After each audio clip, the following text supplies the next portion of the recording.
It's time. She's spilling the tea. This is The Rumor Report with Angela Yee on The Breakfast Club. All right. Well, Monique and D.L. Hughley were going at it over the weekend. This was all during a performance in Detroit at the Fox Theater. Now, Monique apparently said that she was supposed to be headlining and closing out the show. That is what she signed a contract for. Here's what she said on stage. Contract said that a bitch is the headliner. Let me say it again. The headliner. That's what the contract says. Monique is to be the last person on the goddamn stage. She is the headliner. That's what I signed the up for. I'm 30 plus years in this business, and I don't open for no goddamn body. The contract says the headliner. The contract says the headliner. The contract says the headliner. But a named D.L. Hughley turned into a bitch and said I ain't perform and say that. Now, she called D.L. Hughley a bitch and said that he would not perform if he was not the headliner and if she remained the headliner.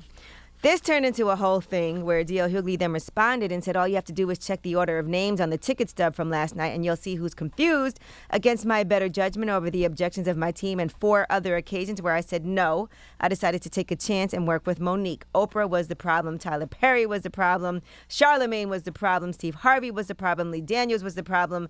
Netflix was the problem. Now it's my turn. At some point, it can't be everyone else. It's you. Lesson learned. I don't have anything personal against Monique. People paid a lot of money to laugh, not hear about your contract. Apparently, the role you played in Precious turned out to be an autobiography. Well, she then responded to him and said the fact that you point the people to the ticket stubs for the order of the name versus to your contract implies that you didn't have a contract that shows you are the headliner like I do.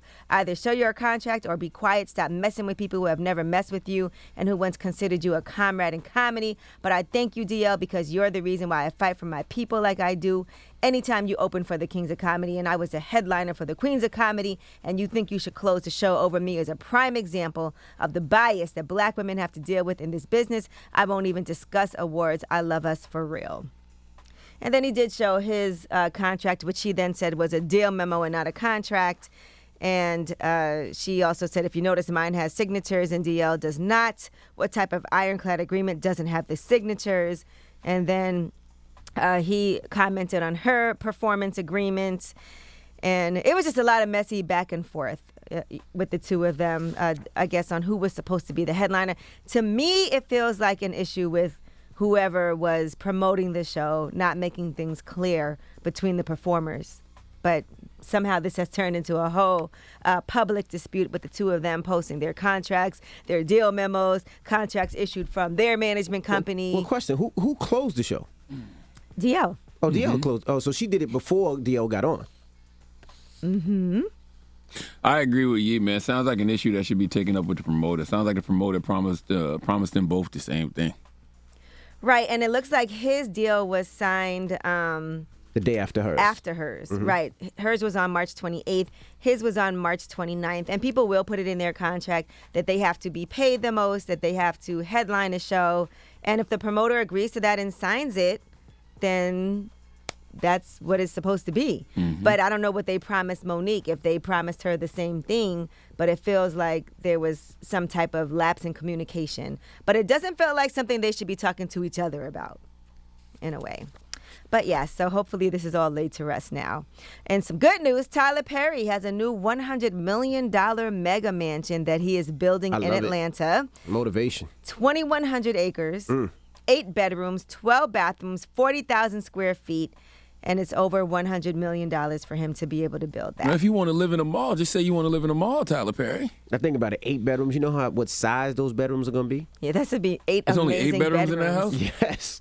The bedrooms got to be humongous. They got to be missing a 1 or something. You sure you mean it's 18? It says 8 bedrooms and 12 bathrooms. And Tyler Perry only got 1 kid? 8 bedrooms, 12 bathrooms. But I mean, maybe you don't need more bedrooms than that. You just want, You know how big that is? And I'm sure some rooms could double as a bedroom.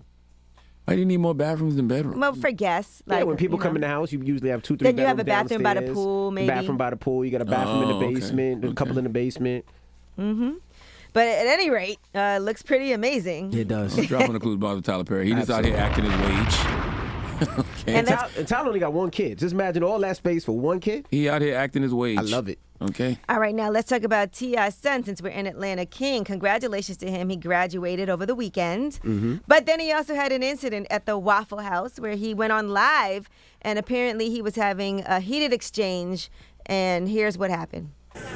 I'm on live, Shawty. Stop talking to me. Stop talking to me. This ain't your restaurant. Everything you make, I can pull out my pocket right now. I ain't tripping on you. Who the hell is he? What's your name? My name King. You know it and your mama know it. Tell your mama Happy Mother's Day. Tell your mama Happy Mother's Day. Happy Mother's Day. Oh, my gosh. What? On game what? On game what? Come here. I'll show you what I do. Come here, I'll show you what I do. Come here. Come on, we out here. I'm outside. Okay. I'm outside. Come on, shake some. He got his daddy King. energy. He got his daddy energy. I know T.I. has to think he's looking in the mirror. I mean, My goodness. But that was, yeah. T.I. responded, Raising though. kids is tough, especially when they get to that age, man. Here's what T.I. had to say. Man, of course I spoke to my son. You know, me and his uncles, we were perplexed by his necessity to go back and forth with a short order cook. I didn't understand why he felt he needed to stop what he was doing to engage someone who was at such another level of life. And I had to explain to him that, when people are not living the way they hope they would live, and here you is walking in with so much freedom and luxury, and people gonna posture themselves a certain way. Let's just treat everybody with respect, whether it's the short order cook or the CEO, okay? And, if the short order cook or the CEO disrespects you, then, you return the energy. Correct. It doesn't matter who it is. That's it. All right. I will say, though, I wouldn't want food from someplace after I started arguing with Absolutely somebody. not. I'd be Now, like, you know what? Let me just get out of here. That's rule number one you got to teach your kids, you know what I'm saying? You can't be arguing with nobody in no restaurant, okay? And not expect to still eat there after the fact. Yeah, unless you have the food first. Oh, my God. Yeah, if after you've eaten already and you get into it, cool. But not while they about to cook your food. Like, okay? I'm good. All right, well, that is your rumor report. You wonder why they so calm back there and taking all that disrespect because there's boogers in your patty melt. Jeez. All right. Well, who you giving your donkey to? For after the hour, this is actually more of a discussion because I want to know. We'll talk about objections at marriages. Okay. You ever seen that? You got married. You remember that line, right? Anybody objects in this place? Yeah. What would have happened if somebody would have did that at your wedding? Let's discuss for after the hour. They would have got jumped. But all right, we'll get into it next. It's the Breakfast Club. Good morning.